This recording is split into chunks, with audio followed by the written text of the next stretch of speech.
ಪ್ರಿಯ ವೀಕ್ಷಕರೇ, ನಾವು ಈ ದಿನ ವೀರಭದ್ರ ನಗರದ ಅನ್ನಪೂರ್ಣೇಶ್ವರಿ ಟೆಂಪಲ್ನ ಶೇಷಾದ್ರಿ ಎಂಬ ಅರ್ಚಕರ ಭೇಟಿ ಮಾಡಿದ್ದೇವೆ. ಅವರು ತಮ್ಮ ಪೂಜಾ ಕೈಂಕರ್ಯದ ಬಗ್ಗೆ, ಅನ್ನಪೂರ್ಣೇಶ್ವರಿ ದೇವಿಯ ಮಹಿಮೆ ಬಗ್ಗೆ ನಮಗೆ ತಿಳಿಸಿಕೊಡ್ತಾರೆ. ಕೇಳೋಣ ಬನ್ನಿ. ಕೃಪಾಶೀರ್ವಾದದಿಂದ ಬಡವರಿಗೆ ಎಷ್ಟು ಗೊತ್ತಾಗುತ್ತಿದೆ, ಏನೇನು ಸೇವೆ ಗೊತ್ತಾಗುವುದರಿಂದ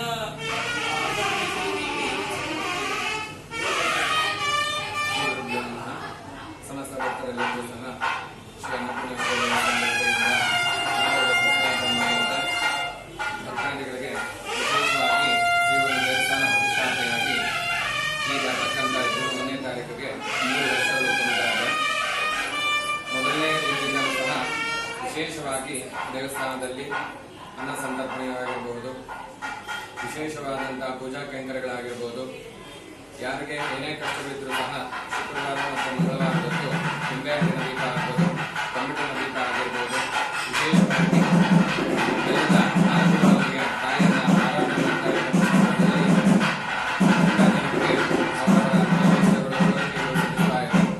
ಅದೇ ರೀತಿ ಹೊಸದಾಗಿ ಹೋಟೆಲ್ ಅಥವಾ ಏನೇ ಒಂದು ಆರಂಭ ಮಾಡತಕ್ಕಂತಹ ಸಮಯದಲ್ಲಿ ಇಲ್ಲಿ ತಂದು ತಾಯಿಯನ್ನ ಅರ್ಚಿಸಿದ ಅಭಿಷೇಕ ಪೂಜಾದಿಗಳನ್ನು ಆರಾಧನೆ ಮಾಡಿಕೊಳ್ಳುವುದರಿಂದ ಅವರೆಲ್ಲರೂ ಸಹ ಇಷ್ಟಾರ್ಥಗಳು ಸಿದ್ಧಿಸ್ತಾರೆ. ಅವರೆಲ್ಲ ಕೆಲಸ ಕಾರ್ಯಗಳು ಸಹ ಅನುಕೂಲತೆಗೆ ತಕ್ಕಂತೆ ಎಲ್ಲ ರೀತಿಯಾದಂತಹ ಸೌಖ್ಯಗಳೊಂದಿಗೆ ಆಗ್ತಾ ಇದ್ದಾರೆ. ಹಾಗೂ ದಿನ ಉತ್ತರಾಯಣ ಪೂಜೆ ಹಾಗೂ ಸಂಕಷ್ಟಚತುರ್ಥಿ ದಿನ ಗಣಪತಿಯ ಸಂಕಷ್ಟಚತುರ್ಥಿ ಪೂಜೆ, ಅದೇ ರೀತಿ ಅಮಾವಾಸ್ಯೆ ದಿನ ಪ್ರತಿ ತಿಂಗಳು ಸಹ ಅಮಾವಾಸ್ಯೆ ಸಮಯದಲ್ಲಿ ವಿಶೇಷವಾದ ಪ್ರಕಾರದೊಂದಿಗೆ ತ್ರಿಶಕ್ತಿ ಸ್ವರೂಪಿಣಿಯಾಗಿರತಕ್ಕಂಥ ಸರಸ್ವತಿ, ಲಕ್ಷ್ಮಿ ಹಾಗೂ ದುರ್ಗೆಯ ಅನುಗ್ರಹದೊಂದಿಗೆ ಶಾಂತಿಯನ್ನು ಸಹ ಭಕ್ತರಿಗೋಸ್ಕರ ನಡೆಸ್ತಾ ಇದ್ದೀವಿ. ಎಲ್ಲರೂ ಸಹ ಆಲಯಕ್ಕೆ ಬಂದು ತಾಯಿಯ ಆಶೀರ್ವಾದ ದರ್ಶನಕ್ಕಾಗಿ ಸಹಾಯ ಪ್ರಾರ್ಥನೆ. ಪ್ರತಿ ವರ್ಷ ಜೂನ್ 1ನೇ ತಾರೀಕು ದೇವಸ್ಥಾನದ ವಾರ್ಷಿಕೋತ್ಸವದ ಕಾರ್ಯಕ್ರಮ ಇರುತ್ತೆ. ಅವತ್ತಿಗೆ ವಿಶೇಷವಾದಂತಹ ಹೋಮ ಹವನವಿರುತ್ತದೆ. ತಾಯಿಗೆ ವಿಶೇಷವಾದಂತಹ ಅಭಿಷೇಕ ಪೂಜಾದಿಗಳು ಸಹ ಇರುತ್ತೆ. ಅದೇ ರೀತಿ ಅನ್ನದಾಸೋಹ ಇರೋದ್ರಿಂದ ಸಮಸ್ತ ಭಕ್ತರೆಲ್ಲರೂ ಸಹ ಈ ಒಂದು ಆಲಯಕ್ಕೆ ಆಗಮಿಸಿ ತಾಯಿ ಅನ್ನಪೂರ್ಣೇಶ್ವರಿಯ ಪೂರ್ಣವಾದ ಅನುಗ್ರಹಕ್ಕೆ ಪಾತ್ರರಾಗಬೇಕಾಗಿ ಸಹಾಯ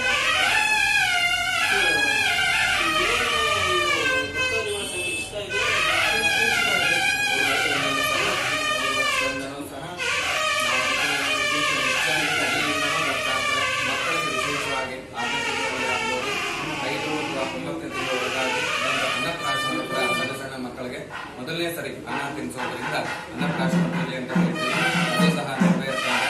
ಅದೇ ರೀತಿ ಸಮಸ್ತ ಭಕ್ತರು ಬಂದು ಅವರ ಇಷ್ಟಾರ್ಥಗಳು ಸಿದ್ಧಿಸಿ ಮಾಡಿಕೊಳ್ಳೋದ್ರಿಂದ ಪುನಃ ಅವರು ಅವರ ಸಂಬಂಧಿಕರಾಗಿರ್ಬೋದು, ಫ್ರೆಂಡ್ ಸರ್ಕಲ್ ಆಗಿರ್ಬೋದು, ಎಲ್ಲ ಬಗ್ಗೆ ಹೇಳ್ಕೊಂಡು ಈ ಒಂದು ದಿನೇ ದಿನ ಅಭಿವೃದ್ಧಿಯನ್ನು ಹೊಂದಿದ್ದಾರೆ.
ತುಂಬಾ ಧನ್ಯವಾದಗಳು ಸರ್.